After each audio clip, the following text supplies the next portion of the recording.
Hello and welcome back. I'm BoomBoom517 and this is my review of the Stug 3 G.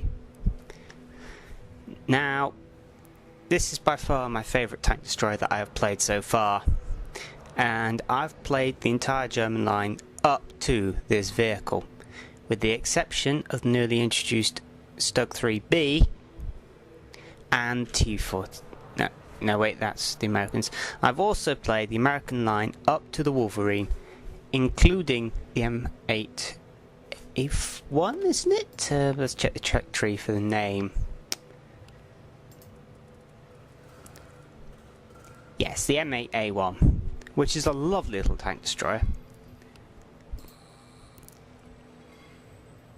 Now, looking at the tank destroyer tree now, you can see some, well, it's a bit of a mess, isn't it? I played Jag Panzer 1, nice tank. I played Marden 2 very shortly after release of the game, out of beta. A nice tank at that time. I played it recently in order to unlock the Marden 38T, and I wasn't impressed anymore.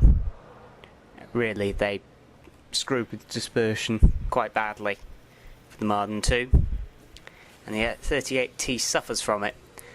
The Hetzer, I hated it. I liked it in the end, but it's not my kind of tank destroyer. It's more of an assault gun than anything else. I can't say anything about the Stug 3B. As you can see, I've never played the thing, and I'm currently working to unlock the Stug 3's competitor, the tier 5 spot. Well, it's a flat Panzer 4. I'll just call it that because its name's so complicated. Now, if we do a quick comparison of these two tank destroyers, you'll get an idea of just what the Stug is up against. Now, they've got the same hit points. Tank destroyers don't change their hit points unless they have turrets. Crew-wise, the Stug 3 has a much smaller crew. Now, this is a bit of a problem, because it means you can't have as many skills active on your tank.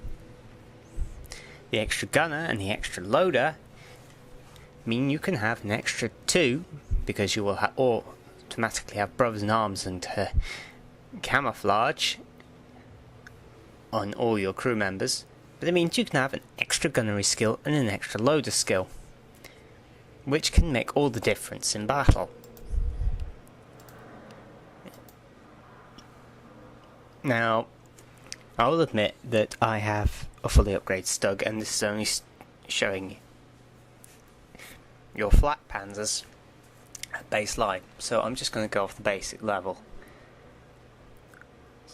The hull armour on the Stug is much more effective.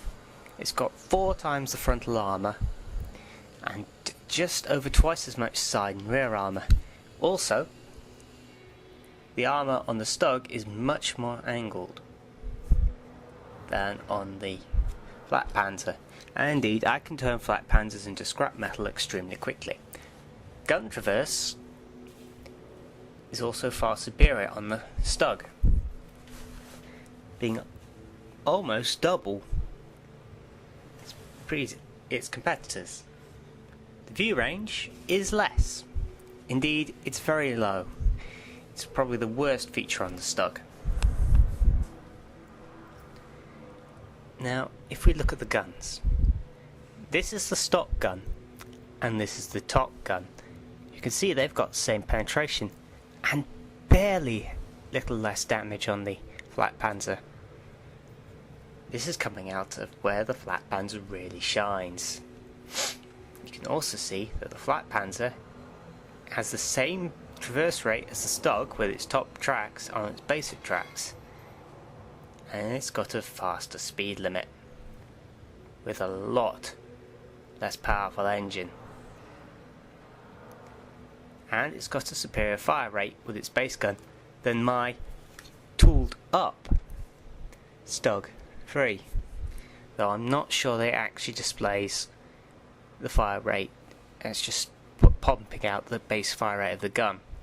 My fire rate is probably a bit faster than that, considering I'm currently trained brothers in arms and I carry not only a gun rammer but improved ventilation.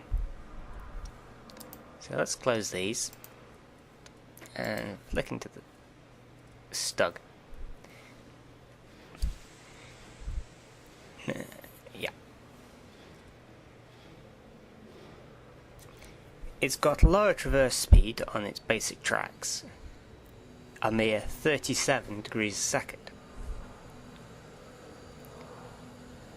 The base radio, well, it's got a lot less signal range, and you need signal range in your Stug, you really do, in order to allow your allies to spot targets for you.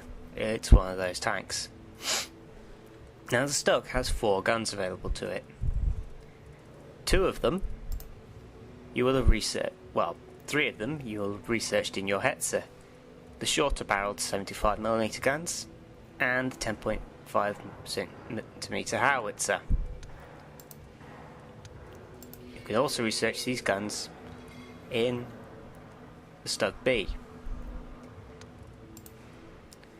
The gun you want to research and most definitely want to mount is the 75mm Pak 42 L70. It's got the same penetration and damage as its normal counterpart. However, it's got a dispersion in this case of 0.33 meters and an aim time of 1.7. And it takes just under 6 seconds to load a round at base. Now I've got it down to just about 3.5 seconds at the moment, and that's only going to go up once my brothers in arms fully trained. I can pump out rounds like there's no tomorrow. It's hilarious. Actually knocking a KV down to about 11 from 100% in a front-on-front fight.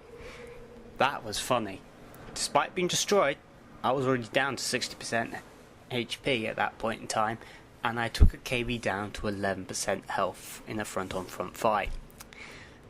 It tends to say something about the armour and the fire rate of the Stug when properly equipped. Now, let's go and have a look at its competitor. Now, its upgraded radio has a 550 meter signal range. It's a shame they didn't mount this on the Stug. I would have really, really thanked whoever made that decision. But anyway, its engine power only goes up, and that means its speed's gonna go up. This thing is quick. It can get in position and get you in its sights very quickly. And its traverse speed only increases, meaning it can turn on you much faster. While its gun traverse is slower, it's not much of a problem. It's on the guns when it comes down. It gets 88mm flat guns. Their penetration on the first one is low, but it does a lot more damage, and they're accurate as well. And the top gun, well, it's got about the same penetration as the L100 75, which is a tier 7 gun. Seen on a tier 7 tank, but it does a lot more damage, and you can put 8 rounds down range a minute, and that's only with the 100% crew. It's also more accurate than my L70. The aim time is worse, but this gun can tear you to shreds, quite literally. So, let's go and have a look at what some of the other nations have to offer. Well, the Chinese don't have anything. French is tier 5. From what I've heard of its reputation, is not well liked. As you can see, it's slower. In fact, if I go and pull the Stug up actually, for my comparisons,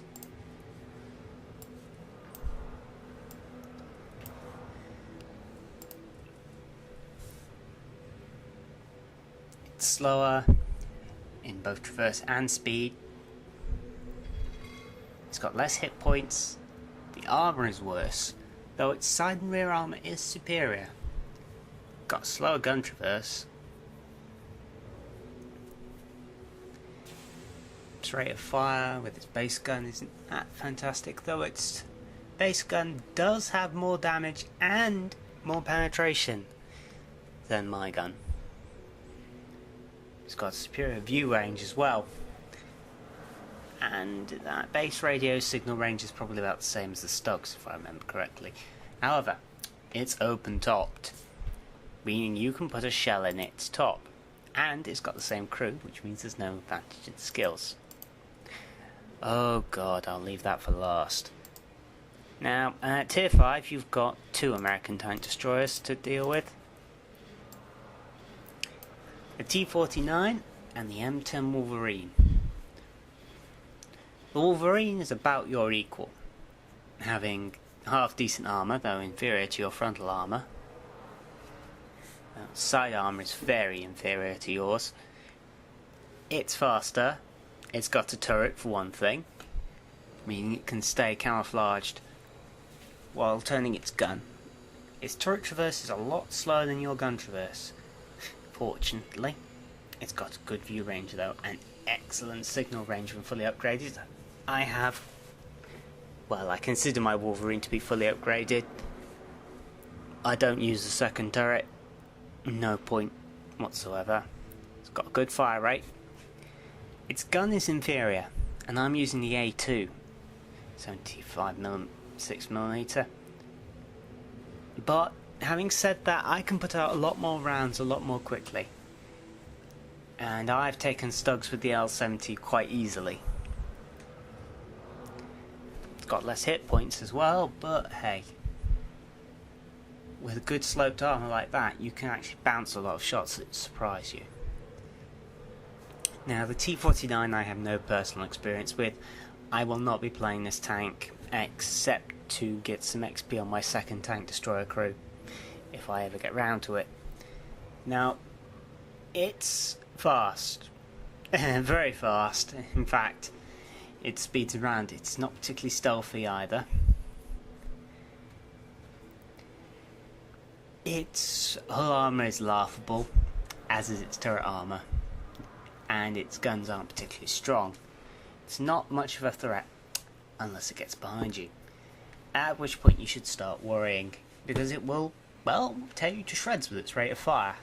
Its turret traverses slowly, but it's got a turret. It's also got a superior view range of 370 meters. Its radio is weaker, though it uses the same radios as the Hellcat, so it gets a good radio in the end.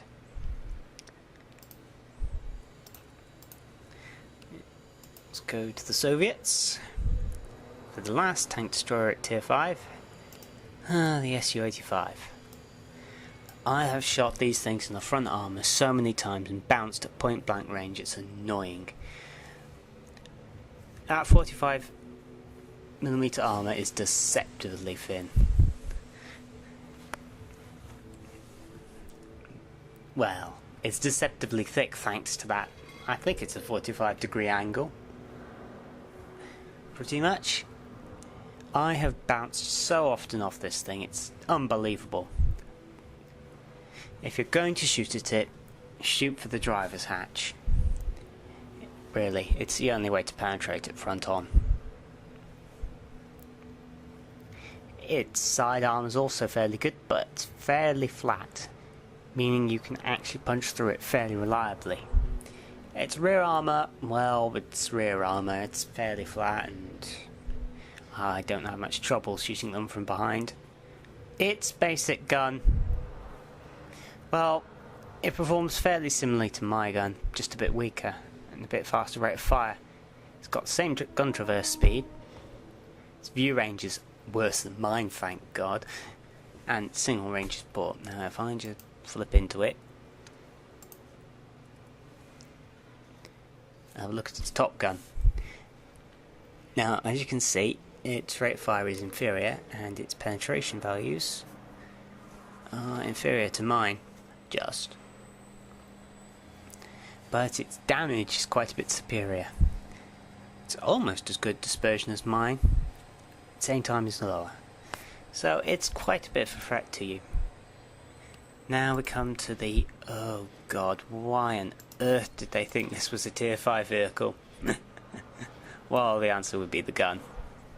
The AT2.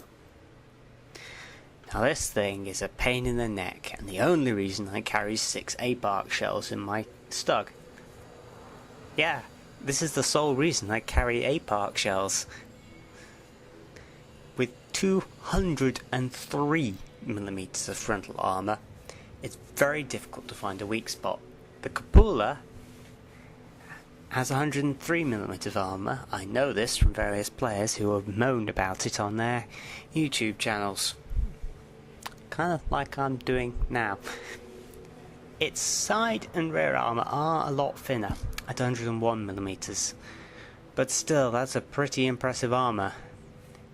And it's quite hard to penetrate if you lose penetration over distance. And he angles well. Its traverse speed is slow. Its speed is slow. This is not a fast machine at all. It does, however, have 450 hit points, a full 100 more than my Stug. Its view range is the same, so we see each other at the same time. Well, more realistically, he'll see me before I see him, because I don't carry binocs, and he probably will be. But that's just the risk. Its base radio's got a 400-meter signal range. It's got a 550-meter signal range radio at top. Unsurprisingly. Now, it's got a 20-degree traverse rate when it's upgraded tracks, so it gets a little better, but not much. Now, its guns. You've got a howitzer. It's a howitzer. You never put howitzers on TDs. Well, most TDs at any rate. They simply don't have the accuracy for sniping. Its top gun, however, has a half-decent penetration value. However, the damage is still very anemic. This is a problem with British tanks. They're based around damage per minute values as opposed to alpha damage. And to be fair, the Stug's a bit of a DPM whore itself, but much less than this tank. The gun is by far subpar. It's got worse dispersion, and its aim time is the same. But its rate of fire is, well, almost double mine, and with a good crew it'll be even higher than that. So yeah, they're a pretty bad thing.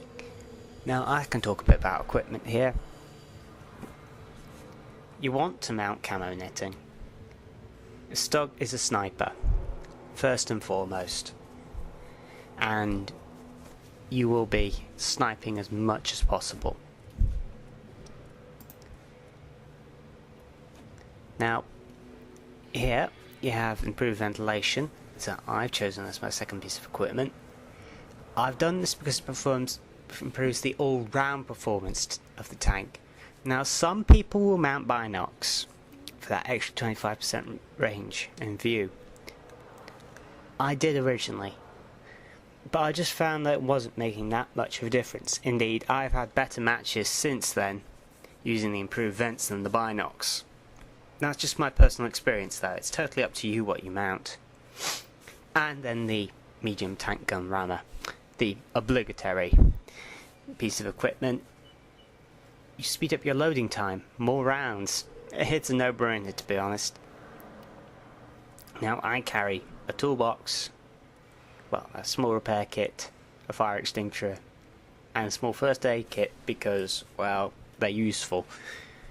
If you're going to play them with premium equipment, good for you. My advice is only use chocolate in the competitions though.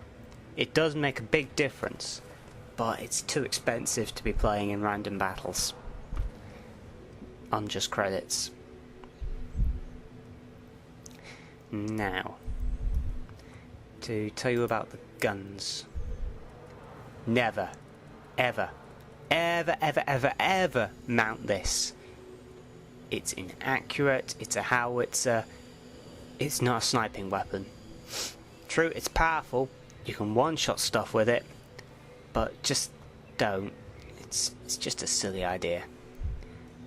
The L43, it's good, but you'll be immediately mounting the L48 because you already have it researched. In fact, I think you have to research it. Yeah. No, you don't, for the Stug B. So you can skip it in the Stug B. However, the Hetzer... No, you can skip it in the Hetzer as well. But you will have researched it. This is almost always a given fact. So you will be mounting it on your tank, straight off the bat. And it's a good enough gun. 110mm penetration, 110 damage. It's fairly good, to be honest. It'll do you enough damage. It'll got a good DPM with 15 rounds a minute, pretty much. You'll do alright. Same time is just as good as the L70. Its dispersion is worse, but hey, you can live with it. Now, the L70 is the gun you'll mount. I've talked a bit about said gun, so I won't go over that later. You've got your engines. You just researched the top engine. Now, you will have researched them off the Stug B. Yeah, you'll have researched them both off the Stug B. So, we'll go back. Now, your 80mm I think is here and here. Your lower glacis is weaker, I know for a fact. And I think your 30mm only applies to this side area here on your side armour. Notice this great big open space in your tracks. Shots can get through there without hitting the tracks. So be very careful to obscure your sides. Always present your front if you can. And try whatever you do to avoid exposing your rear. You will get blown sky high. Very, very quickly. Ammo wise, I generally carry 6A Park, as I mentioned before, for dealing with those rather annoying 82s from the front. Indeed, 243mm of penetration will do that. However, your average is 194, and you need a good roll on the random number generator to penetrate, even at close range. So you've got to take it as is. Now, if we go to the tech tree again, I'm going to point out some nice targets. Artillery, no matter what nation, is always a nice target. Now, is there anything I've had troubles with at tier 5? No. No.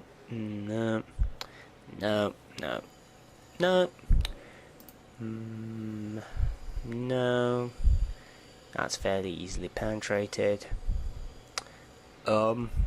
Can be a problem on the premise that it's, well, it's fast. No problem. No problem. Do bounce quite a few shots off them, but at mid-range you'll penetrate. No problem. Because they have a nasty habit of showing them your sides. In fact, that's very common for most Soviet players, except the KV-1 players who somehow seem to remember to put their front towards you. Though it could help that their side armour is also 75mm. Churchill 3, it's a Churchill, not hard to deal with. Let's use artillery.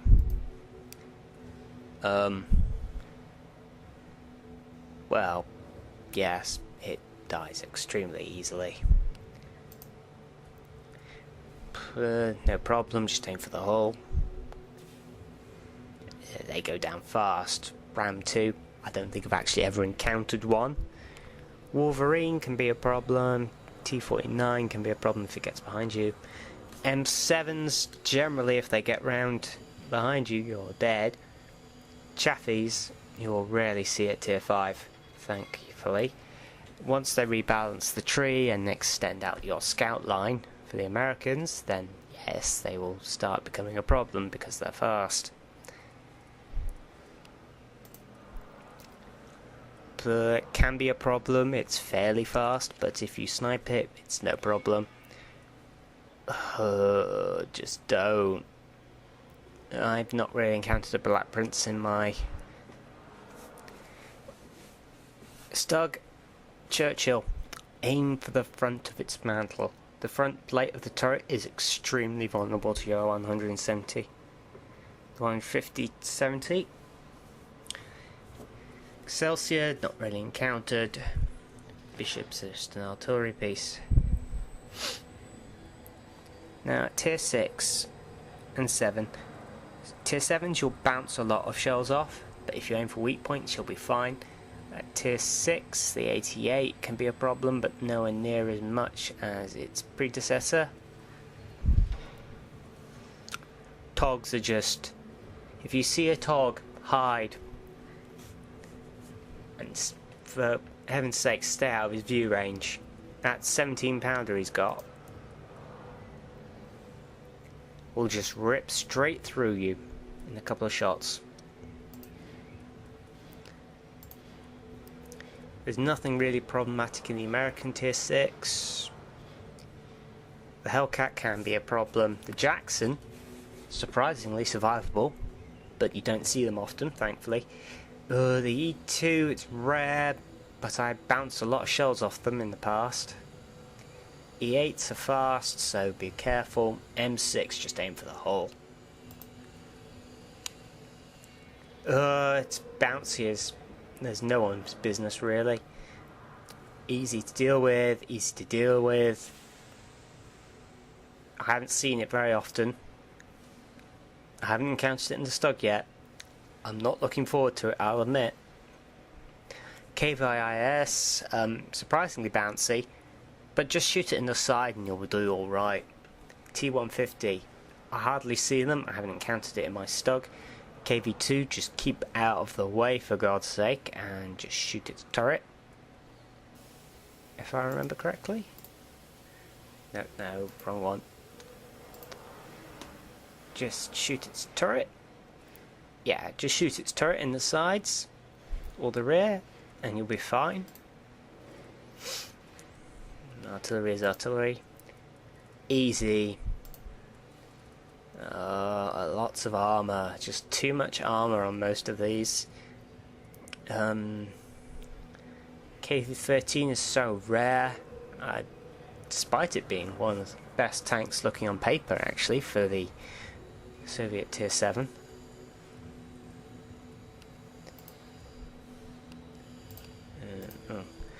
America's tier 6 and 7, tier 7. T-29s are a pain, even though hull armor is half decent. You have a lot of trouble penetrating them. Britain's tier 6s, easy to penetrate. Oh, they're tier 7, sorry. Fairly easy to penetrate. It's got half decent armor, so you need to engage it at mid-range. 87s, it's an AT, it's horrifying armor. Black Prince is surprisingly difficult to crack, but aiming for the mantle again just works like a charm. German tier 6s are generally lacking in armor and can be penetrated easily. You just have to hit their flat points. These is probably your worst case scenario.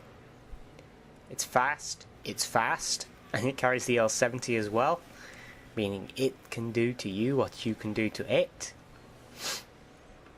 Too slow to be a threat, and its armor's not good enough. It can carry the 88, which is enough to penetrate you and will deal you some very serious damage, maybe even one-shot you if you're unlucky. Nahorsen is just horrifying.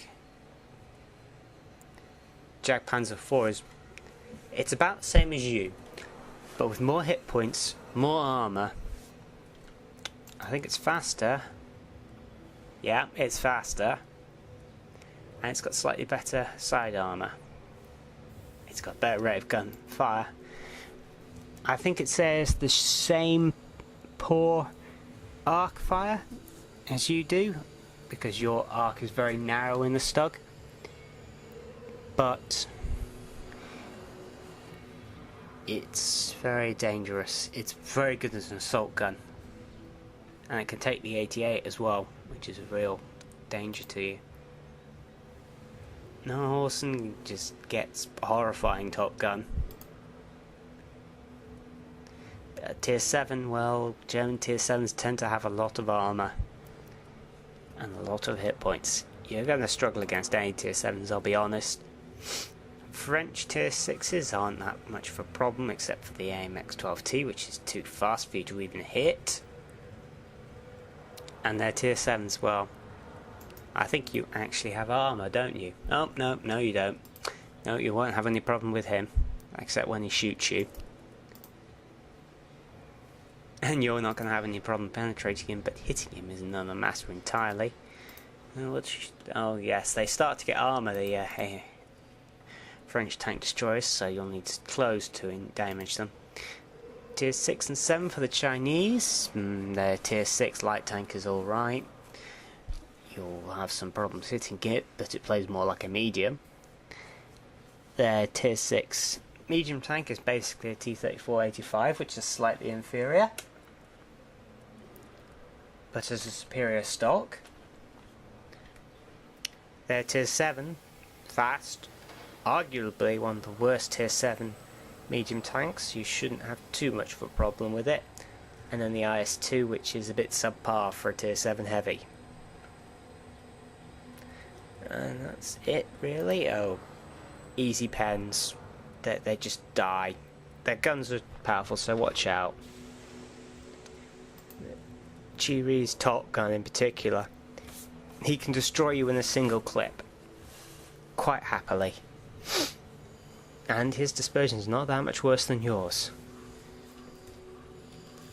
Be very, very careful. In fact, he's got more penetration than you do. He can shoot you farther than you can shoot him. If I'm correct. Yeah, he's got only slightly inferior armour to you. He's probably the worst threat you'll see on the Japanese tree, but that's unsurprising since he's 2 whole tiers higher than you. So, I'm going to show some replays next. I'll do that in a separate video. And that will give you some idea of how to play the Stug 3G. So, thank you for watching. Please like and subscribe for more videos.